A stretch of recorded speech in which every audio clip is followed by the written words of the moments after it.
हरे कृष्णा। स्वागत है आप सभी का हमारे इस्कॉन मायापुर टेलीविज़न में। आज हम लोग एक विषय में चर्चा करेंगे, वो है मायापुर। हम सभी मायापुर के बारे में जानते हैं, लेकिन शास्त्रीय दृष्टिकोण के माध्यम से, हमारे आचार्यों के दृष्टिकोण के माध्यम से मायापुर क्या है? तीर्थ, धाम या भगवान का घर?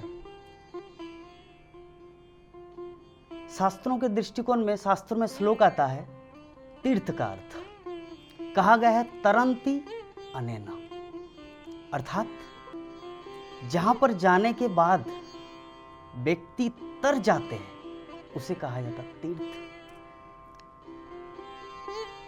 और धाम का अर्थ क्या है?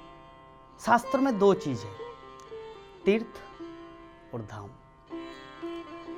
तीर्थ में जहां पे ऋषि मुनिगण तपस्या करके भगवान को संतुष्ट करते हैं और भगवान प्रसन्न चित्त होकर उनके फलस्वरूप प्रकट होते हैं और उनको मनचाहा वर देते हैं। और साथ साथ में भगवान ये भी वचन देता है कि जो इस स्थल पर आध्यात्मिक कोई भी प्रक्रिया करेंगे उसका 100 गुना 1000 गुना फल मिलेगा। तो ऐसे क्षेत्रों को कहा जाता तीर्थ। और धाम का अर्थ वो है जहां पर भगवान अवतरण होते हैं, अपनी लीलाएं करते हैं, वो है धाम।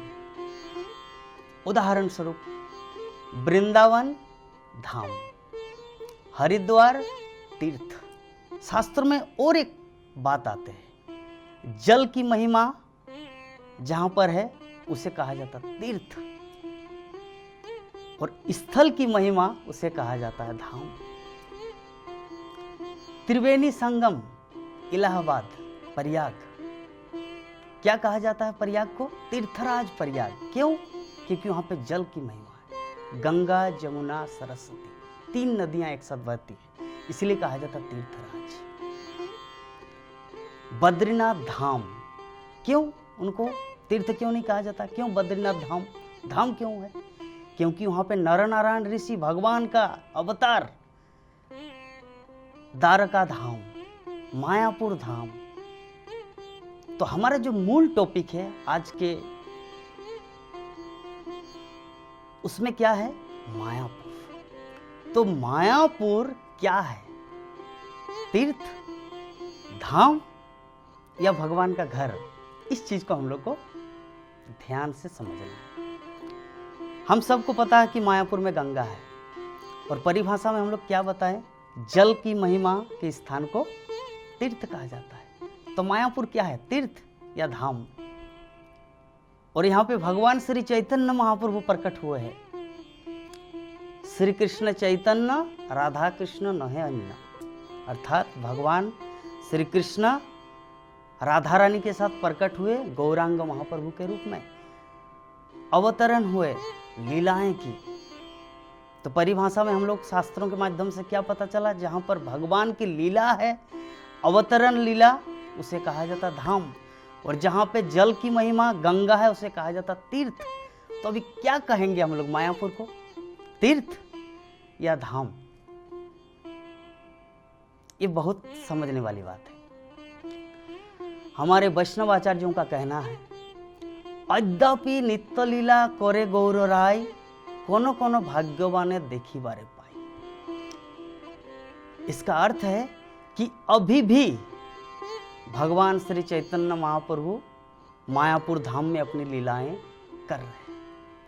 कोनो कोनो भाग्यवाने देखी बारे पाई, कोई कोई भी भाग्यवान देख पाते हैं। वो भाग्यवान कौन है? श्रीमद् भागवत गीता में कहा गया है, बहुनाम जन्म नामंते ज्ञानवान मंग प्रपद्यते। अनेक अनेक जन्मों के बाद जिसको सच्चा ज्ञान की प्राप्ति होती है, वासुदेव सर्वमिति स महात्मा सुदुर्लभ, वो भगवान वासुदेव कृष्ण को समझ जाता है। तो वैष्णवाचार्यों का क्या कहना है? अद्यापि नित्य लीला कोरे गौरव राय, कोनो कोनो भाग्यवाने देखी बारे। तो कौन है भाग्यवान जो महाप्रभु को देख पाएंगे? वही है शास्त्रों का संस्तुति। तो हमारा जो विषय है, टॉपिक है कि मायापुर क्या है, तीर्थ, धाम या भगवान का घर।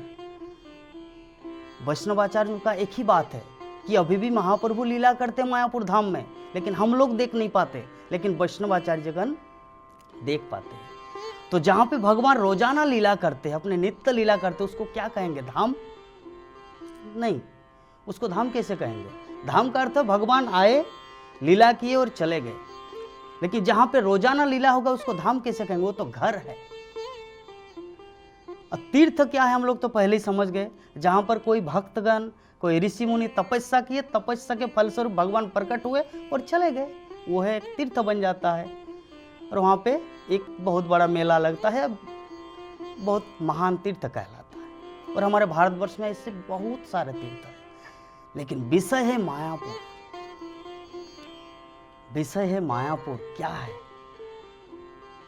तो इसीलिए भक्ति विनोद ठाकुर हमारे परम गुरुदेव, उन्होंने कहा है, मायापुर धाम सम त्रिभुवने नाय।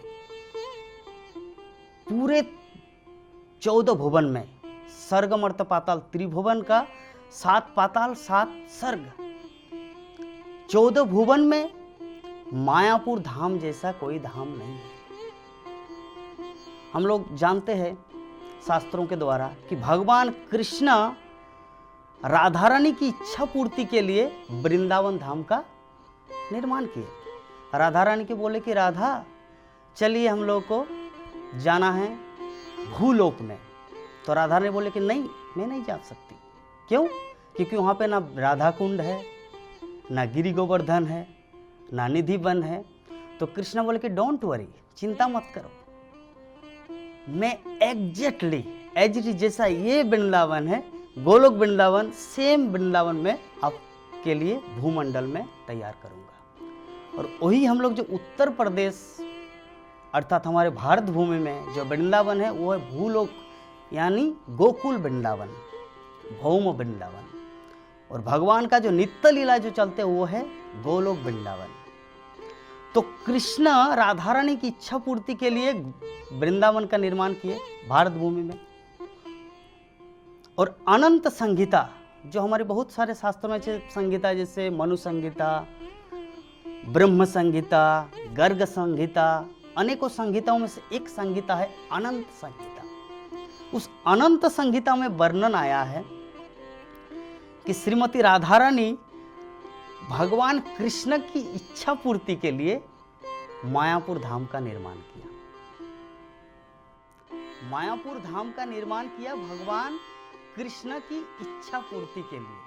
तो कृष्ण ने राधा रानी की इच्छा पूर्ति के लिए वृंदावन धाम का निर्माण किए, और राधा रानी ने भगवान कृष्ण की इच्छा पूर्ति के लिए नवद्वीप मायापुर धाम का निर्माण किया। तो अभी हम लोग को फिलोसॉफी को समझना है, दर्शन को समझना है कि भक्त बड़ा है या भगवान बड़ा है।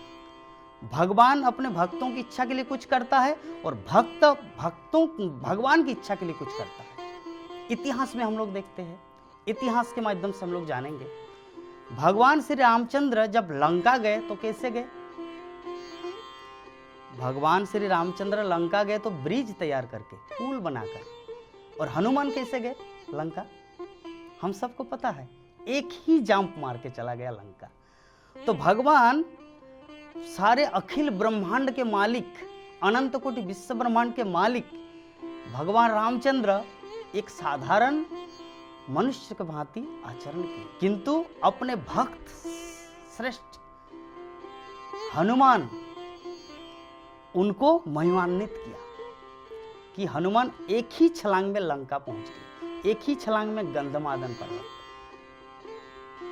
तो यह है भगवान की हेतु की कृपा। और दूसरा उदाहरण हम लोग जानते हैं, अर्जुन, भगवान चाहते तो खुद कुरुक्षेत्र के युद्ध मैदान को अपने सुदर्शन चक्र के माध्यम से समाप्त कर देते, और यद्यपि किए हैं, इसका प्रमाण है बर्बरीक के माध्यम से, लेकिन फिर भी वो क्रेडिट किसको दिया? अर्जुन को। तीसरा, जगत गुरु श्रील प्रभुपाद का। श्री चैतन्य महाप्रभु ने क्या कहा था चैतन्य चरितामृत में? पृथ्वीते आछे जतो नगरादि ग्राम सर्वत्र प्रचार होइबे मोर नाम, अर्थात विश्व के कोने कोने के जितने सारे गांव या शहर है, हर जगह मेरे नाम हरे कृष्णा कृष्णा कृष्णा हरे हरे, हरे राम राम राम हरे हरे, ये महामंत्र का प्रचार व प्रसार होगा। चैतन्य महाप्रभु वो कौन है? साक्षात भगवान। लेकिन वो कितना दूर तक प्रचार किया? एक सीमा, कहां तक? ये भारत भूमि, कश्मीर से कन्याकुमारी तक, मीन्स ये इंडिया। लेकिन अपने प्रिय भक्त, अपने सेनापति भक्त, अपने प्रिय पार्षद जगत गुरु श्रील प्रभुपाद, अभय चरणारविंद ऐसी भक्ति वेदांत जगत गुरु श्रील प्रभुपाद, उनके माध्यम से क्या किया? श्री चैतन्य महाप्रभु सारे विश्व में कृष्ण भक्ति का प्रचार प्रसार किया। तो हमारा मूल टॉपिक जो था कि मायापुर धाम क्या है? मायापुर धाम भगवान का घर या तीर्थ या धाम? अभी हम लोग एक चीज समझेंगे, वृंदावन धाम और मायापुर धाम, कि राधा रानी ने मायापुर धाम का निर्माण किया, वृंदावन धाम का निर्माण किया भगवान कृष्ण ने। तो अभी कृष्ण का क्रेडिट ज्यादा हो गया राधा रानी का? भगवान तो हर क्षेत्र में अपने भक्तों को क्रेडिट देते हैं। अर्जुन को क्रेडिट दिया, जगत गुरु श्रील प्रभुपाद को क्रेडिट दिया, हनुमान को क्रेडिट दिया, खुद एक साधारण जैसा रहे। तो उसी प्रकार भगवान श्री कृष्ण वृंदावन धाम का निर्माण किया और राधा रानी ने मायापुर धाम का निर्माण किया। तो अभी शास्त्रीय दृष्टिकोण से, भक्ति के दृष्टिकोण से कौन बड़ा है? इस संबंध में और एक कथा है। हम लोग जानते हैं इतिहास में मुगल साम्राज्य का जो अकबर, उन्होंने एक बार एक सभा बुलाए थे। सभा में क्या था? टॉपिक था कि गंगा बड़ी है या जमुना बड़ी है। तो भारतवर्ष के जितने सारे महान महान संत, साधु पुरुष, भक्त को बुलाए, गंगा बड़ी है या जमुना बड़ी है, इस चीज को समझने के लिए।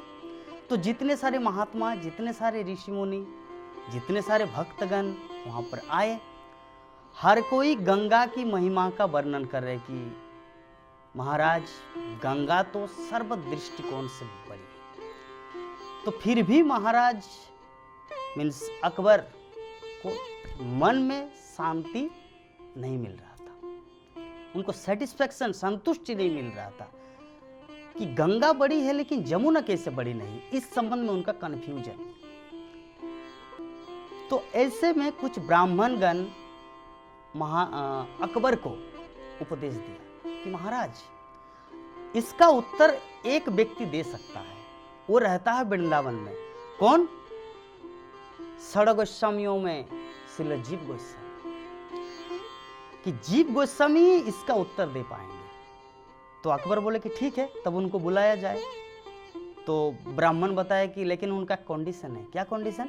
कि वो वृंदावन त्याग नहीं करते। जैसे भगवान श्री कृष्ण वृंदावनम परित्यज्यम कुत्र कदापि न गच्छति, जैसे भगवान कृष्ण वृंदावन छोड़कर एक पग भी वृंदावन के बाहर नहीं जाते। उसी प्रकार जीव गोस्वामी का भी प्रतिज्ञा हुआ, वृंदावन धाम नहीं छोड़ेंगे। तो ऐसे बातचीत के दौरान अकबर बोले तब तो कुछ तो उपाय करना है। तो ये खबर जीव गोस्वामी को पहुंचाया गया वृंदावन धाम में। तो अंत में कंक्लूजन निकला, निष्कर्ष कि जीव गोस्वामी बताए ठीक है मैं जाऊंगा, लेकिन सूर्योदय सूर्यास्त सूर्य के डूबने से पहले मैं वृंदावन धाम आ सकता हूं। ऐसा अगर कुछ प्रबंध किया जाए तब मैं जा सकता हूं अकबर की सभा में। तो शर्त जो रखा था जीव गोस्वामी, उसको एक्सेप्ट किया गया, स्वीकार किया गया। फिर जीव गोस्वामी चले आए अकबर की सभा में और फिर डिस्कशन होता रहा। क्या?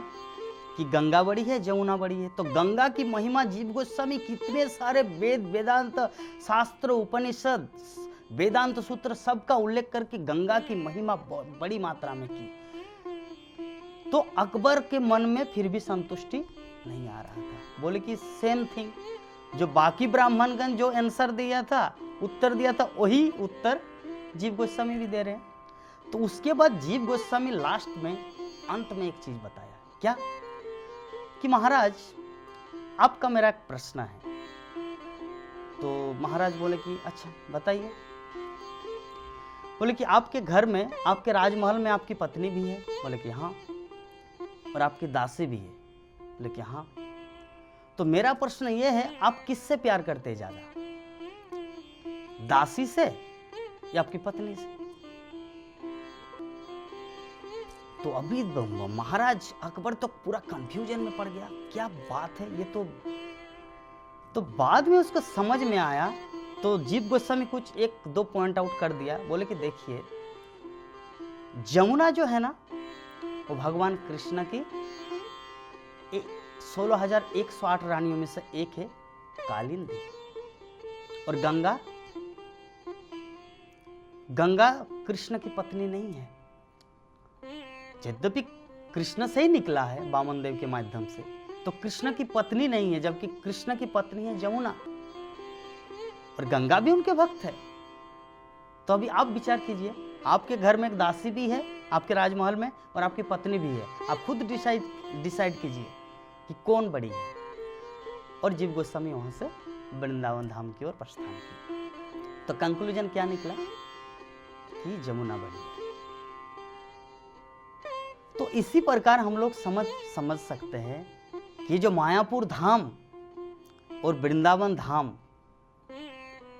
मायापुर धाम का निर्माण स्वयं श्रीमती राधा रानी ने की, भगवान कृष्ण की प्रसन्नता के लिए।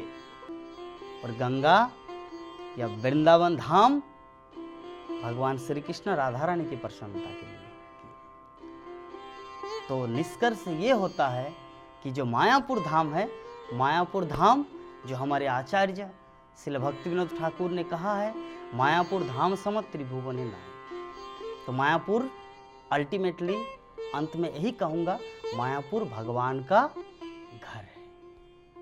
हरे कृष्ण।